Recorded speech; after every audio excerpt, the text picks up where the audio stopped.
Distinguished guests, Excellencies, ladies and gentlemen,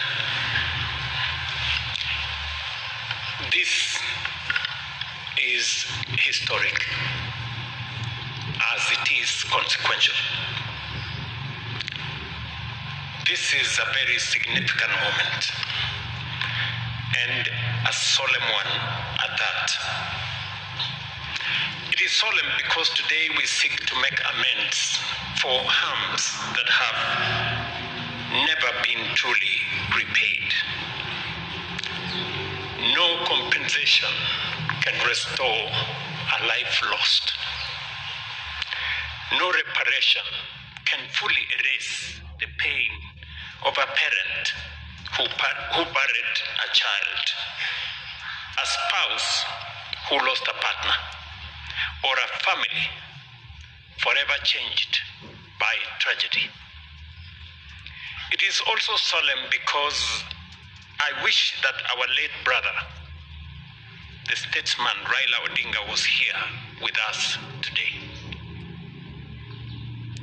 But I want to thank his brother, now party leader of ODM, Dr. Oburu Oginga, for making it to this function. And party leader, I want to apologize for the late notification for this meeting. Although you have spoken and made a statement that is more profound than those who prepared to come for this meeting.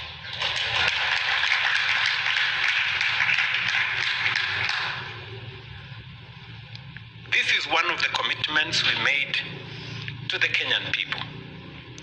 It was born out of a shared conviction that Kenya could not continue traveling the same painful road, generation after generation, protest after protest, tragedy after tragedy. Today, we take an important step towards fulfilling that commitment. I am happy that the Honorable Oburu Odinga is here to represent my late brother, the Honorable Raila Odinga. Many have spoken about these issues over the years. Many have acknowledged the pain. Many have promised action. Today, however, we move beyond words.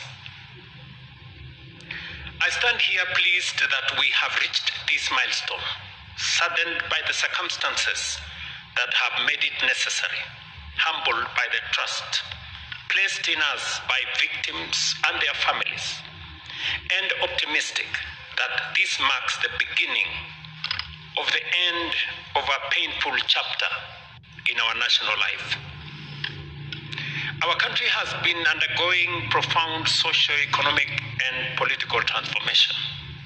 Across Kenya, citizens have consistently expressed a desire for a future that is more just, more inclusive, and more responsive to their aspirations. Never before, however, have Kenyans expressed such a deep and widespread yearning for change and renewal. That yearning is legitimate, it is democratic, and it is protected by the Constitution. The right to assemble, demonstrate, picket, and petition under Article 37 is not a favor from the state. It is a constitutional guarantee. It is one of the freedoms that define us as a democratic nation. Yet, we must also confront an uncomfortable truth. For far too long, whenever Kenyans have exercised these rights, too often the outcome has been violent, injury, loss of life, destruction of property, bitterness, and division. Families have buried loved ones. Young people have carried physical and emotional scars. Businesses have been destroyed. Police officers have been injured. Communities have been left traumatized. We must also acknowledge a difficult reality. There has been instances where the response to public demonstrations has resulted in excessive use of force, violations of rights, and loss of life. Equally, there has been occasions when legitimate protests have been infiltrated by criminal elements, leading to violence, looting, destruction, and harm to both citizens and law enforcement officers. The truth is that whenever this cycle unfolds, Kenya loses. Citizens lose. Families lose. Businesses lose. The police lose. And our democracy is diminished. Then, almost predictably, the blame game begins. One side points to police brutality. Another points to criminal elements and organized violence, to goons. Politicians trade accusations. Television studios fill with rage and outrage. The nation mourns, and then we move on, only to repeat the cycle again. Perhaps what is most painful is how easily the suffering of victims is sometimes reduced to political slogans. It is easy to exploit public grief for political gain. It is easy to seek headlines, applause, and partisan advantage. What is much harder is to sit with the families who have lost loved ones, to listen to those carrying physical and emotional wounds years after the cameras have left, to comfort those whose businesses were destroyed, whose livelihoods disappeared, and whose futures were altered forever. That is why we must resist the temptation to turn national tragedy into political theater. The lives of Kenyans are too precious, the wounds too deep for us to treat them as instruments of political competition. For decades, successive political generations have condemned these tragedies without fundamentally resolving them. I understand why. It is not easy to confront such issues. If you act, you are criticized. If you do not act, you are criticized. You are, in many ways and in many respects, damned if you do and damned if you don't. But there comes a point when a nation must choose action over hesitation.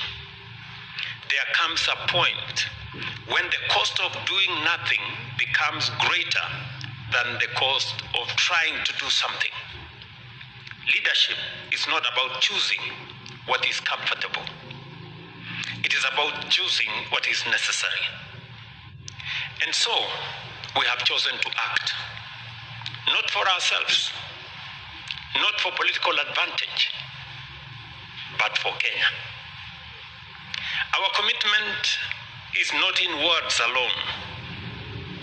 It is also in deeds. I remember very well when we discussed this both in the NADCO framework and also in the 10-point agenda UDA ODM framework. And I remember the occasion that has been spoken to by the Honorable Junet and the Honorable Oburu, when I had occasion with the late Prime Minister Raila Odinga. And when I told him that I had made the decision because of the consultations we had had, that it was time to compensate the victims and to set up a framework for reparations.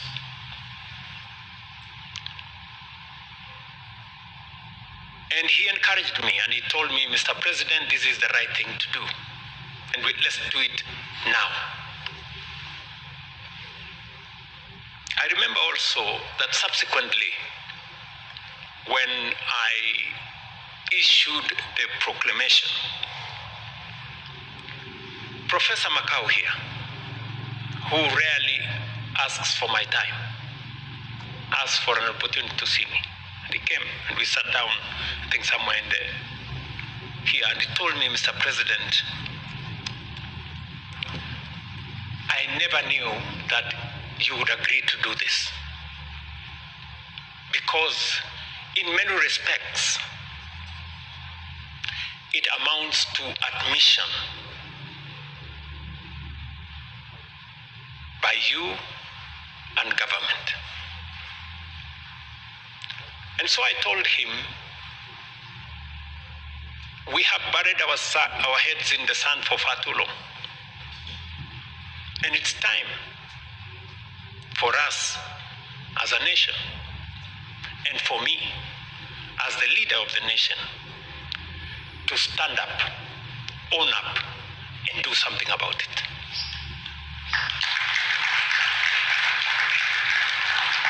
That is why, through Gazette Notice number 12002 of 2025, and other instruments, I set in motion the process of compensating victims of protests and public unrest. As part of that process, I appointed a distinguished panel chaired by Professor Makau Mutua, honoring a commitment that I had made together with my friend, the late former Prime Minister Raila Odinga, that we would not merely speak about this issue, but walk the journey to its conclusion. I tasked the panel with helping us confront a challenge that Kenya had carried for far too long, and with developing a framework that would place victims, justice, accountability, and national reconciliation at its center. Subsequently, the court directed that the framework be developed by the Kenya National Commission on Human Rights. And that is why today we gather to launch the fruit of that work. And as was said earlier, I subsequently issued Presidential Proclamation number 1 of 2026 in accordance with Article 2542 of the Constitution, charging the Kenya National Human Commission on Human Rights with the responsibility of developing and submitting a framework to guide the provision of compensation for victims of human rights violations, including those arising from public protests. The proclamation was subsequently published as Kenya Gazette number 3114. I wish to commend the Kenya National Commission on Human Rights for their dedication, wisdom, and patriotism in delivering this framework for compensation and reparations to victims of human rights violations during protests and picketing.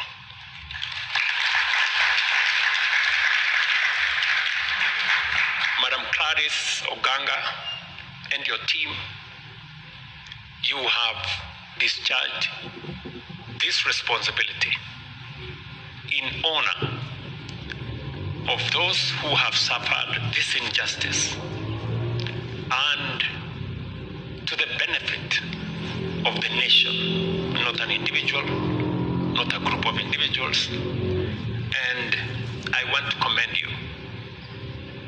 Your statement has been profound. I have listened very carefully on what you have had to say about this responsibility and mandate, and it has spoken to all the issues that would have required attention in this exercise. I also wish to commend Professor Mutua and the panel for their invaluable contribution to this process. Professor, again, and the panel, I want to say congratulations and thank you very much for making a contribution. Allow me to say, when the courts pronounce themselves on how this exercise should be carried forward, I got advice from different people.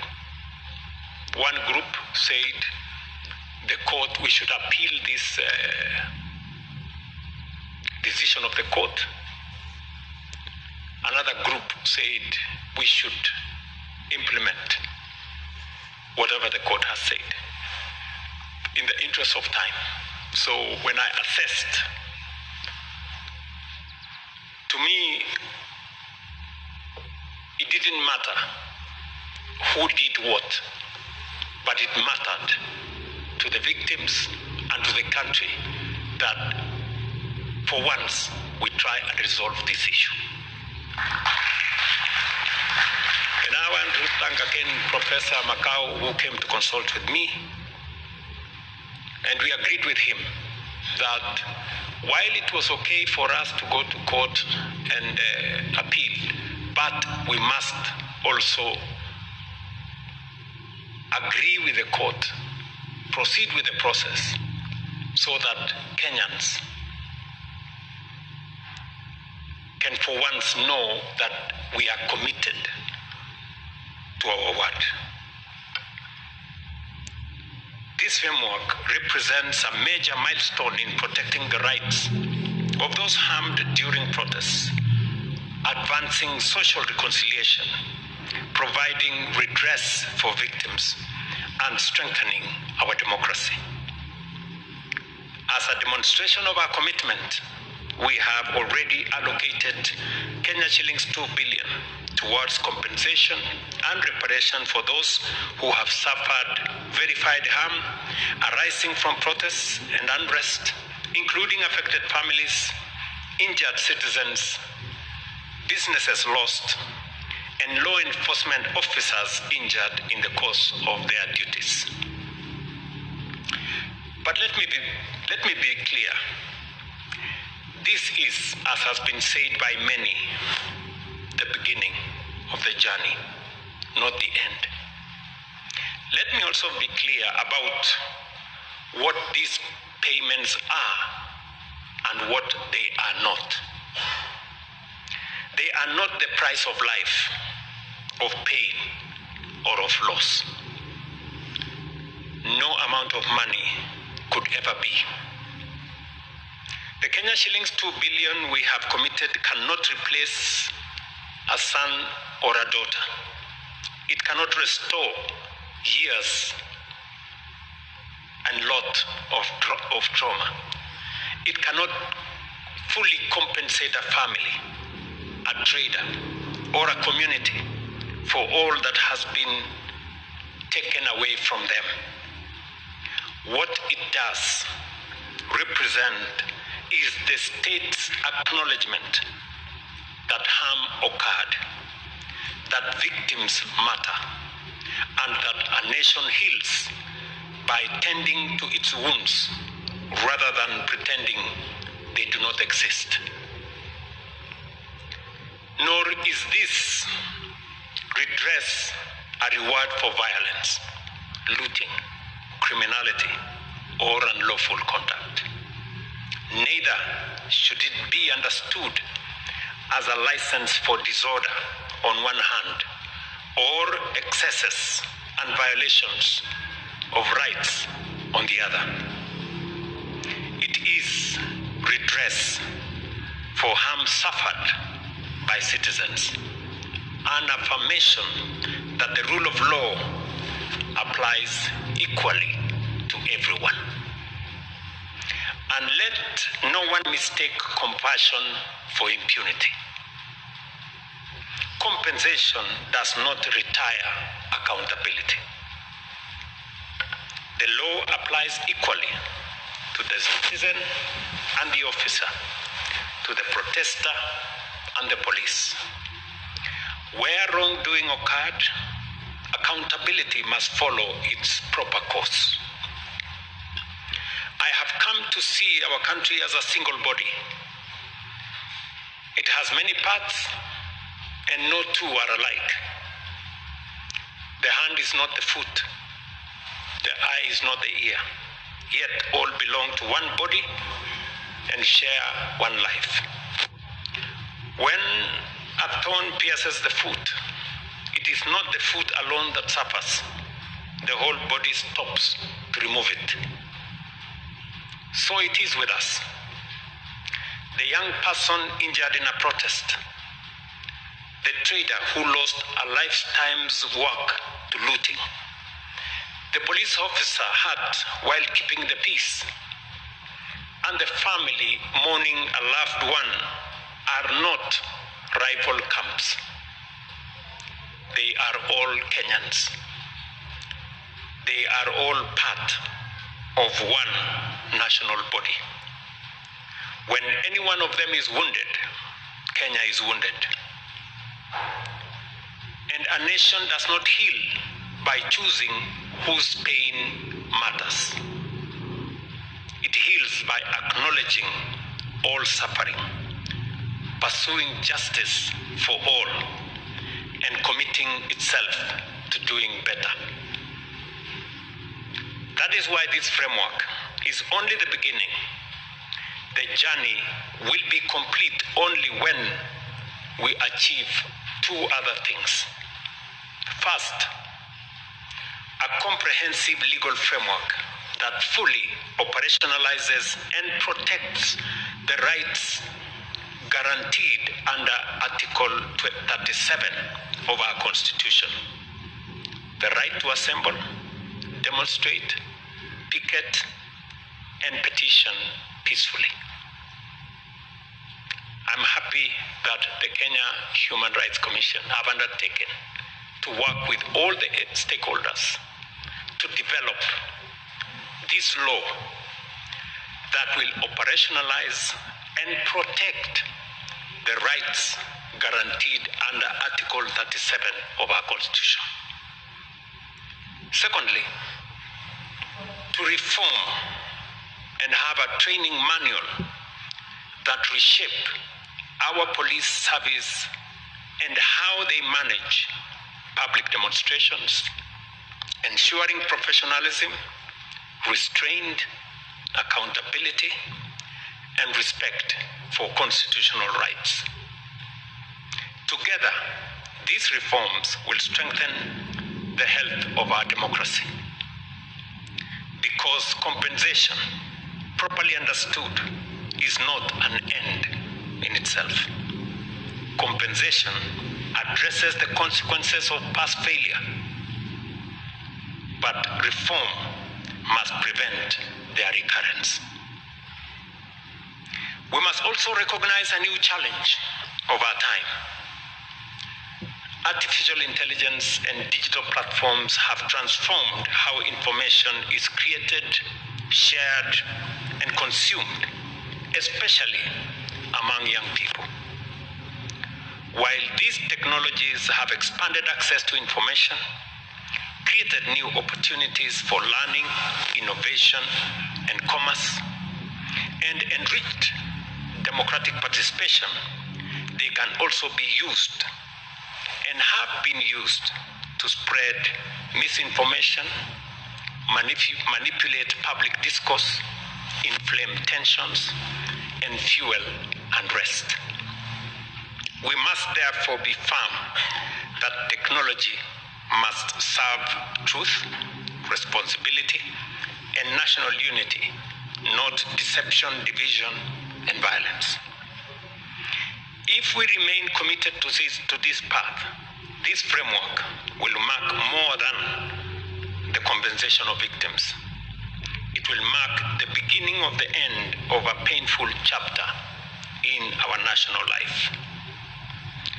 A chapter in which demonstrations often ended in injury, loss of life, destruction, and division. A chapter that has burdened generations of Kenyans for far too long, and a chapter that this generation must now resolve. This, our generation. The future of Kenya cannot be one in which citizens fear exercising their constitutional rights. Neither can it be one in which legitimate grievances are hijacked by violence, criminality, destruction, and political opportunism, or met by excessive force and violation of constitutional rights. We must reject both extremes. We must protect the right to protest. We must protect life. We must protect property. And we must protect human dignity. And above all, we must remember that before we are protesters, police officers, traders, leaders, or activists, we are Kenyans. Today, we affirm that every life matters. Every victim deserves recognition, and every Kenyan has a right to exercise their constitutional freedoms without fear. Let us therefore hold fast our constitutional rights to peacefully assemble and to non-violence in how we engage one another as citizens, as leaders, or even with our security agencies. This is not an isolated act. I think many leaders here have spoken to how we move together and how sometimes we treat each other not so fairly. This act that we have decided as a nation that we must do, that we must confront what has harmed many people, made us to lose lives, made us to lose property, made us to create division. We must confront as a nation. And I say it is not an act in isolation. It is part of what we are rebuilding as a nation. And it goes beyond money.